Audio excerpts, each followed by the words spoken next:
कोटी समप्रभ निर्विघ्नं कुर्मे देव सर्व कार्येषु सर्वदा। आजचा जो व्यासपीठ आहे तो आपल्या कैलासवासी प्रसन्न मुजुमदार सरांच्या नावाचा व्यासपीठ आहे। मी सर्वांना विनंती करेल की आपण गुरुब्रह्मा सर्वांनी मिळून म्हणून त्यांना वंदन करूया। गुरुर्ब्रह्मा गुरुर्विष्णू गुरुर्देव महेश्वरा गुरुर साक्षात परब्रह्म तस्मै श्री गुरुवे नमः। 10 मिनटं वेळ आहे आणि तेवढ्याच वेळात मी संपवणार पण आहे। चिठ्ठी येण्याच्या अगोदरच संपेल। विषय सोपा आहे, वेळ पण पुढे गेला आहे। शापित कुंडली माझा विचार नाही आहे, विचार आहे बृहत्पाराशर होराशास्त्र या पुस्तकांमधला। पहिली गोष्ट संवादात आपण बघूया शाप म्हणजे काय किंवा शाप कशामुळे लागतात। कोणी सांगितलं तरी हरकत नाही, शाप कशामुळे लागतात? आत्मा दुखावला म्हणून, अजून पूर्वजन्मामुळे, अजून वाईट कर्म।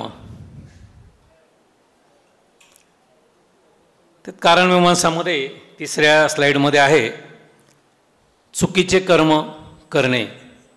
मग परद्रव्य अपहरण असेल, चुकीचं कर्म असेल, वाममार्गाचा अभिचार असेल, मग तो आचाराने असेल, मंत्राने असेल, तंत्राने असेल, पितरांना गती नसणं असेल, भूतप्रेत पिशाच्च पीडा असेल, हत्या, खून, सर्पहत्या, प्राणीहत्या किंवा मनातल्या मनात दुसऱ्याची निंदा करणे। गुरु शिकवत असतो, काही नाही ठोकतोय तो नुसतं, काही येत नाही त्याला असं मागून म्हणणे, हे सुद्धा ब्रह्मशापामध्ये गणलं गेलेलं आहे। म्हणजे गुरूंच्या बाबतीत जरी म्हटलं मग याचे परिणाम काय होतात 4थ्या स्लाईडमध्ये त्याचे परिणाम पण दिले। संतती न होणे, संतती न टिकणे, अति शरीर पीडा, शारीरिक मानसिक त्रास आणि कायम अडचणी।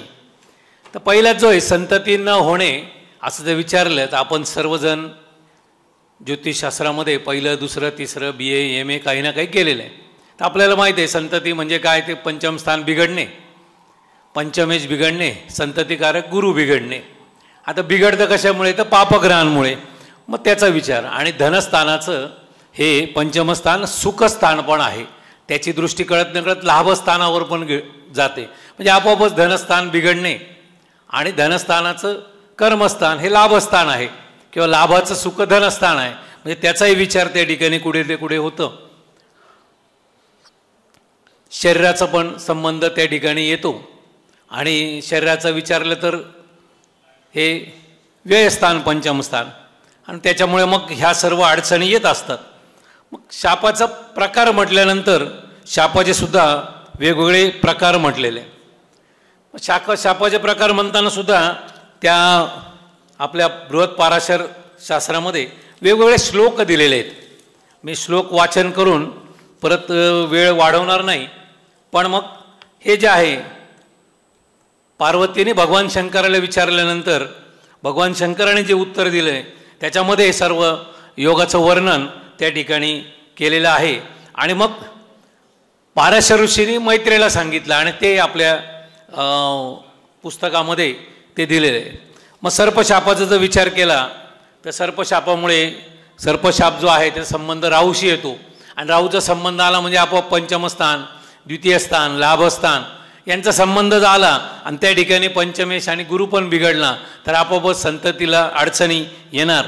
तीच गोष्ट रवीच्या बाबतीत झाली तर त्याला पितृशाप म्हटलेले, वडिलांच्या दृष्टीने शाप म्हटले किंवा आपल्या पिढ्यांच्या दृष्टीने शाप म्हटलेले। आणि मग त्या ठिकाणी मग पितृस्थान आपल्याला माहीत आहे दशमस्थान आहे, मग दशमस्थानाचा संबंध त्या ठिकाणी बिघडलेला दिसून येतो। मातृशापाच्या बाबतीत विचार केला तर मग चतुर्थ स्थान चंद्र यांचा संबंध येतो।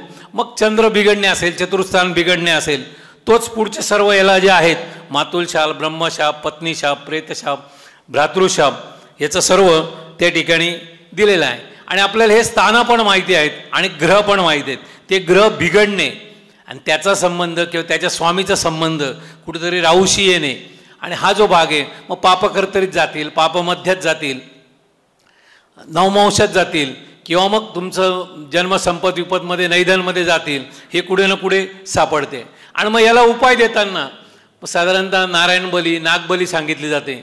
मग अशी त्यांनी सांगितलं की छोट्यात छोटा उपाय, मग 10 रुपयाचा साधा उपाय जरी म्हटला की एक नारळ घेतलं, नारळाचे संपूर्ण शेंड्या काढल्या आणि त्याचे जे 3 छिद्र दिसतात, 3 होल दिसतात, त्याला जर फोडलं आणि जमिनीत 80% पुरून जर तुम्ही त्याला जर मुंग्यांना खायला दिलं तर सहस्र भोजन होईल. एका माणसाचं जेवण काय आणि एका आत्म्याचं जेवण काय, आत्मा सर्वांचा सारखाच असतो. आणि याला सर्व ठिकाणी, बऱ्याच ठिकाणी अन्नदान हा एक मोठा भाग म्हटलेला आहे. गोदान पण म्हटले. गाईच्या सहवासात गेल्यानंतर 33 कोटी प्रकारचे आजार बरे होतात. साधं नुसतं ज्याला बीपीचा त्रास आहे त्याने जर रोज 5 मिनटं समजा गाईच्या सहवासात गेलं तर त्याचं बीपीसुद्धा कंट्रोलमध्ये राहतं. तर अशा प्रकारे गाईचं सुद्धा आहे. म्हणून गोदान पण सांगितले, गाईची सेवा सांगितली, भूमिदान सांगितले, अन्नदान सांगितलेले आहेत. मग त्याच्यामध्ये वेगवेगळ्या प्रकारचे दानं सांगितलेत. पण आता याच्यातलं दान करताना आपण काय केलं पाहिजे? दान आता करताना ज्याला गरज आहे अशांना दान दिलं पाहिजे. मग अशांना दान देताना तुमचं ज्या ठिकाणी अनाथ आश्रम असेल किंवा ज्या ठिकाणी विद्यार्थी वसतिगृह असेल, ज्या ठिकाणी ज्यांना हे नाही आहे, पैसे नाही आहे, पैशाची कमतरता आहे, अशांना आपण दान देऊ शकतो का?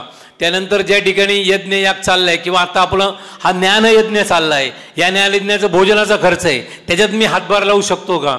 मग हे सुद्धा दानच झालं, हे अन्नदान झालं. मग हे अन्नदान देऊ शकतो का? या ज्ञानदानाला काही करू शकतो का? मग गुरु असेल तर ज्ञानयज्ञ झाला. मग ज्ञानयज्ञाला या ठिकाणी दिलेले समजा ट्रॉफी आहेत, ट्रॉफीचा खर्च मी उचलू शकतो का?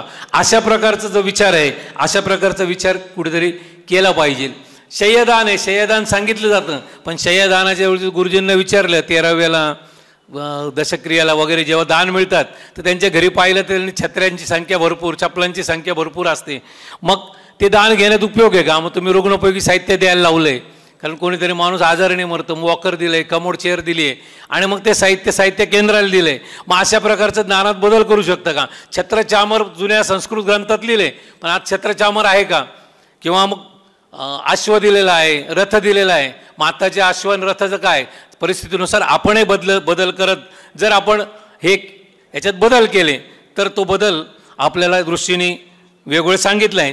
ज्या ग्रंथांमध्ये दिलेले जे आहेत ते वेगवेगळे उपाय या ठिकाणी दिलेले आहेत. नंतर ग्रहपिढ्यासुद्धा त्याच ग्रंथात दिलेल्या पुढच्या स्लाईडमध्ये येतील की बुध शुक्र म्हटलं तर शिवपूजन, कन्यादान, गुरुचंद्र म्हटलं तर मंत्रतंत्र, नामस्मरण, औषधं, मंगळशनी म्हटलं तर रुद्रपूजा, राहू म्हटलं तर कालभैरव, शिवकन्यापूजन, विष्णूपूजन. मग हे सर्व म्हणताना विष्णूपूजन किंवा गुरुपूजन असं जेव्हा म्हणतो किंवा कन्यापूजन म्हणतो तर मग आपण महिलांना संधी देणे, महिलांना पुढे आणणे, हा जो प्रयोग आहे हा प्रयोगसुद्धा या ठिकाणी पण दिसला. सर्व सूत्रसंचालन करणाऱ्या महिला होत्या. असं जे आहेत हे आम्ही कुठेतरी करतोय का? हाच विचार सर्वांनी या ठिकाणी करावा. एवढंच मी सांगून माझ्या वारीला विराम देतो. मला वाटतं 9:30 मिनटं झालेले आहेत. 9:30 मिनटात मी माझं बोलणं संपवलं आहे. मी सरांना म्हटलं तुम्ही सांगाल त्या वेळात मी संपवेल. हाच विषय मी एका ठिकाणी मांडला, तिथे जवळपास 1.25 तास लागले. दुसऱ्या ठिकाणी मांडला तर तिथे 35 मिनटं लागले. आणि आज 10 मिनटात सुद्धा मांडण्याचा योग आला. फक्त या ठिकाणी संस्कृतच्या कुठल्याही श्लोकाचा उल्लेख मी केला नाही. या ठिकाणी मला बोलवलं. त्रिस्कंद दोन्ही ग्रुप, संस्थापन आणि असोसिएशन पण, दोन्ही संस्थांचे मी या ठिकाणी चांदवडकर कुटुंबियांच्या वतीनं आभार मानतो.